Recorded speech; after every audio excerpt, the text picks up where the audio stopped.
आप सभी श्रोता मित्रों को हार्दिक नमस्कार।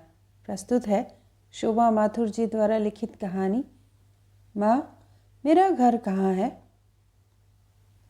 मेरे और भैया के बीच न जाने कितनी दूरियां आ गई थीं।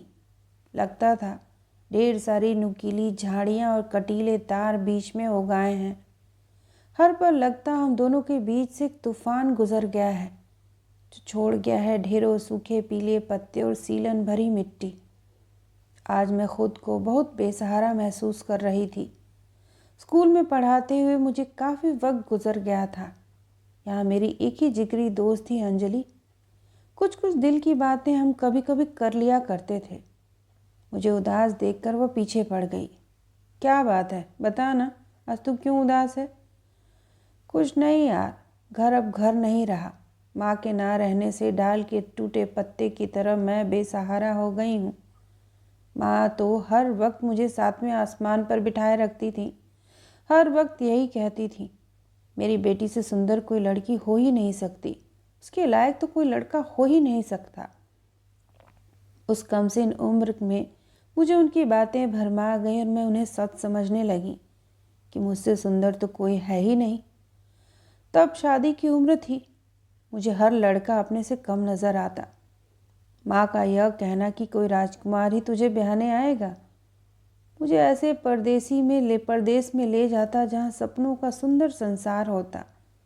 धीरे धीरे मैं अपने को सुपर समझने लगी।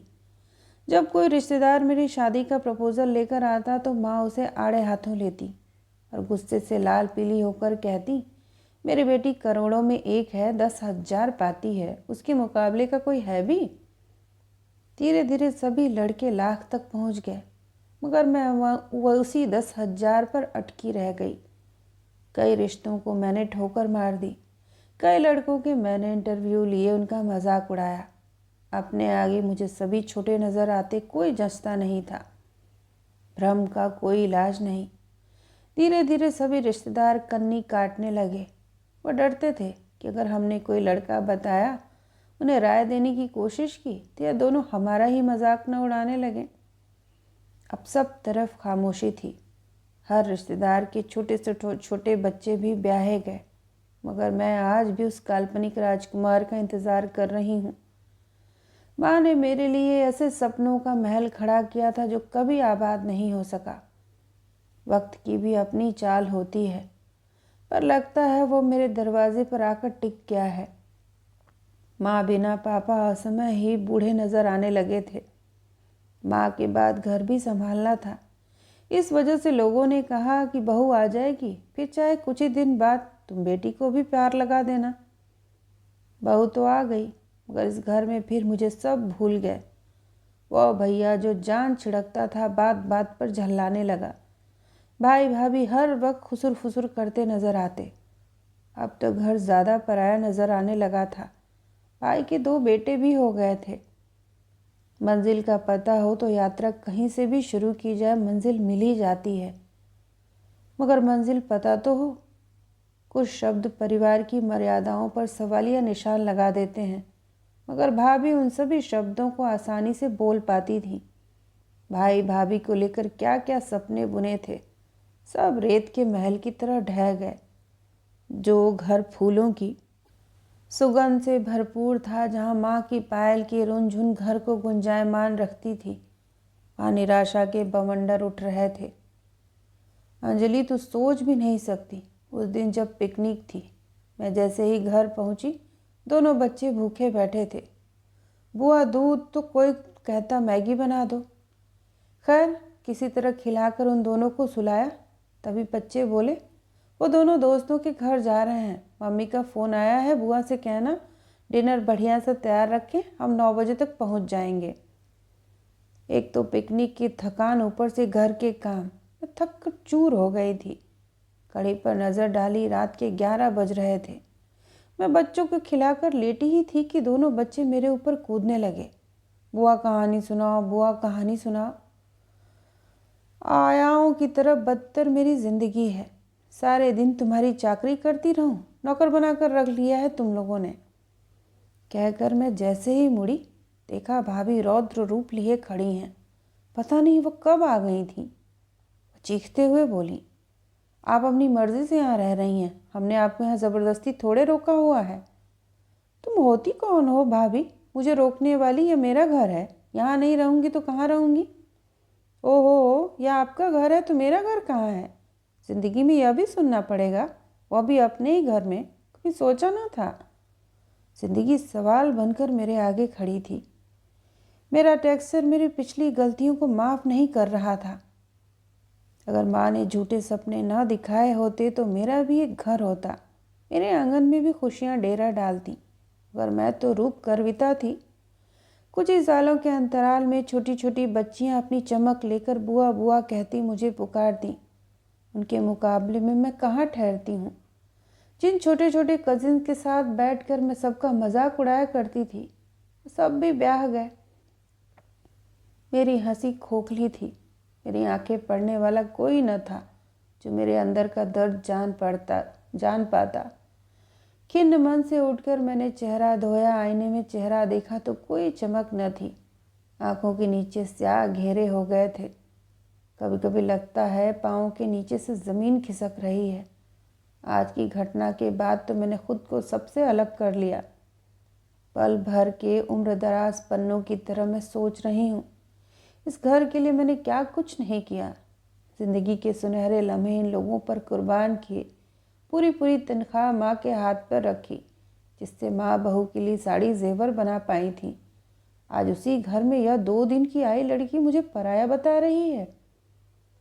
सांस लेना भी मेरा अपने ही घर में दूभर हो रहा था।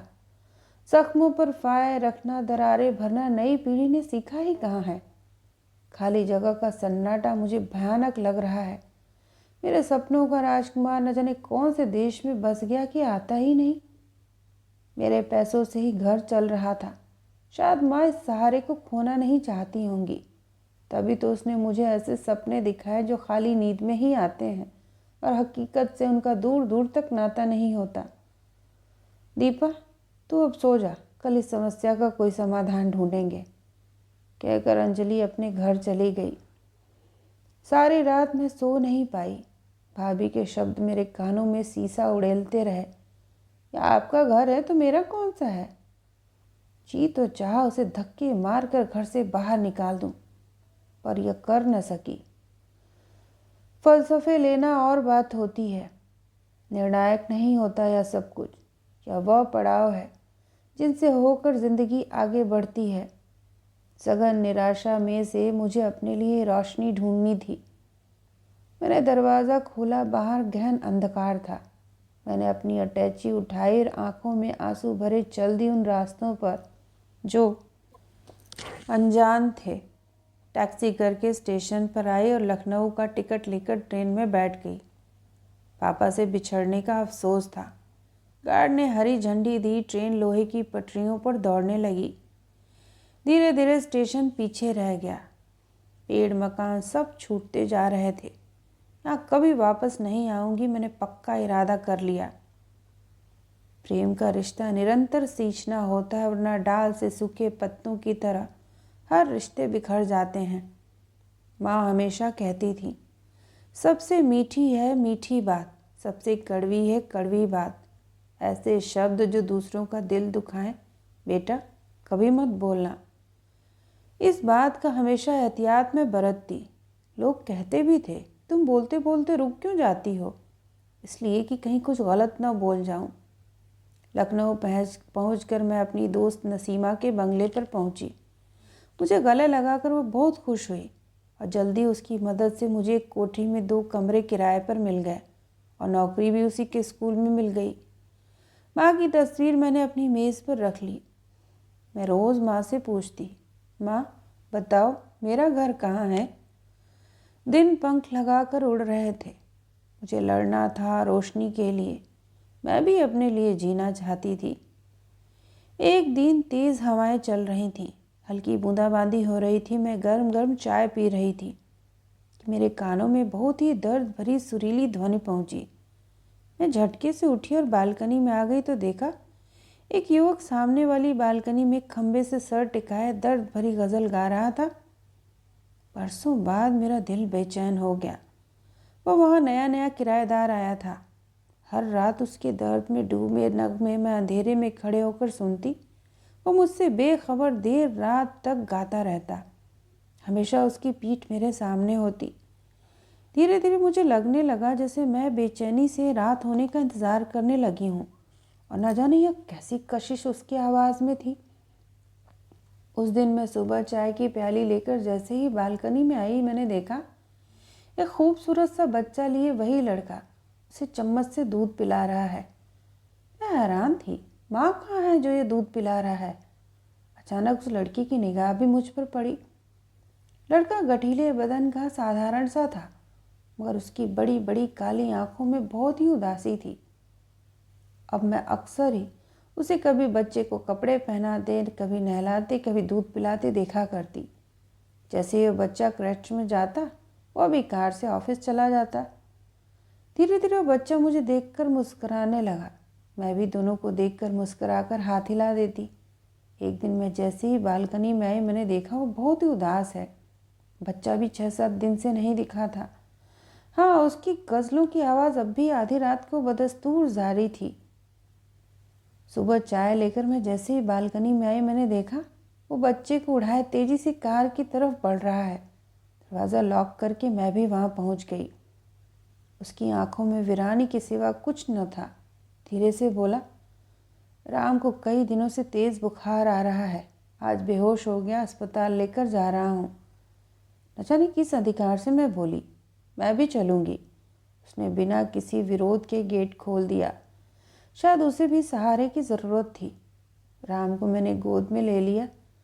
2 दिन 2 रात लगे, मगर राम बिल्कुल अच्छा हो गया। दोनों रातों में वह उखड़ा उखड़ा और बेचैन रहा। अब उसके चेहरे पर इत्मीनान था। एक दिन शाम को 5 बजे वह मेरे फ्लैट पर आया और बोला, माफ़ कीजिएगा, आपको एक तकलीफ़ देने आया हूँ। कई दिनों से छुट्टी पर था, पर कल एक ज़रूरी मीटिंग है। अगर क्रैच के बाद उसकी आया राम को आपके पास छोड़ दे तो क्या, यह मेरी खुशकिस्मती होगी, मेरी शाम भी अच्छी कट जाएगी। एक कप चाय तो पी लीजिए, मैं बोली। हाँ, शायद इसकी मुझे सख्त ज़रूरत है, उसने कहा। मैंने चाय उसे लेकर दी। उसने बहुत ही एहसान से मुझे देखा, फिर बोला, अरे घर में कोई नहीं है? आपके घर में भी तो कोई नहीं है। शायद हम दोनों ही अकेले हैं। राम की मम्मी कहाँ है? मैं अपनी उत्सुकता रोक नहीं पा रही थी। उसने एक आह भरी और बताने लगा, राम की माँ अब इस दुनिया में नहीं है। हम दोनों ने अपनी पसंद से शादी की थी। दोनों के परिवार वाले नाराज़ थे। सालों से किसी ने खबर नहीं ली। पत्नी की मृत्यु के समाचार पर भी परिवार का कोई सदस्य नहीं आया। पत्नी को ब्रेस्ट कैंसर हो गया था। 6 महीने में हमारा परिवार देखते देखते उजड़ गया। कहते कहते वह सूखे पत्ते की तरह कांपने लगा। परिवार जो इंसान की धूरी है, वह इतना कठोर हो सकता है? ना तो हमने चांद तारे मांगे थे, ना आलीशान महल। मिली ना कोई मुराद पूरी हुई। उनकी सबकी बद्दुआओं ने मेरे छोटे से घरौंदे के तिनके हवा में उड़ा दिए। कहकर वह छोटे बच्चे की तरह सिसक पड़ा। मैं घबरा कर उठी और उसके हाथ पर अपना हाथ रख दिया। उसने मेरा हाथ अपनी दोनों हथेलियों के बीच दबा लिया, जैसे वह आखिरी सहारा वह छोड़ना नहीं चाहता था। पुरुष के प्रथम स्पर्श से मैं सिहर उठी। अचानक वह उठा और अपने घर चला गया। दूसरे दिन मैंने छुट्टी ले ली। सही वक्त पर राम आ गया। उसे खाना खिलाकर पार्क में ले गई, ढेरों खिलौने दिलाए। मगर जब तक आकाश आए, नाम मैंने उनका बोर्ड पर पढ़ लिया था, तब तक राम खाना खाकर सो गया था। दीपा जी, राम को दे दीजिए, मुझे माफ़ कर दीजिए। कल की हरकत के लिए बहुत शर्मिंदा हूँ। प्लीज़ आप बैठिए, कल ऐसा कुछ नहीं हुआ। ले लीजिए, चाय पीजिए।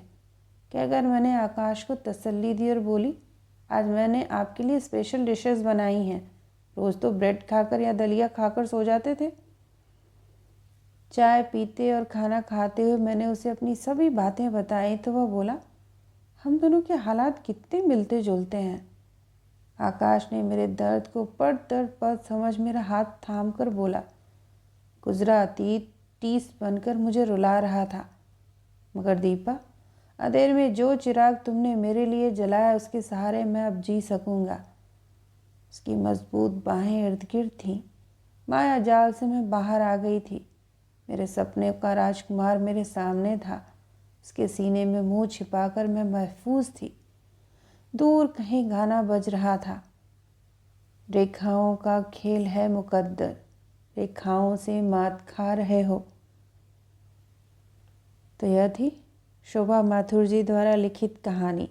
सुनने के लिए आप सभी का धन्यवाद।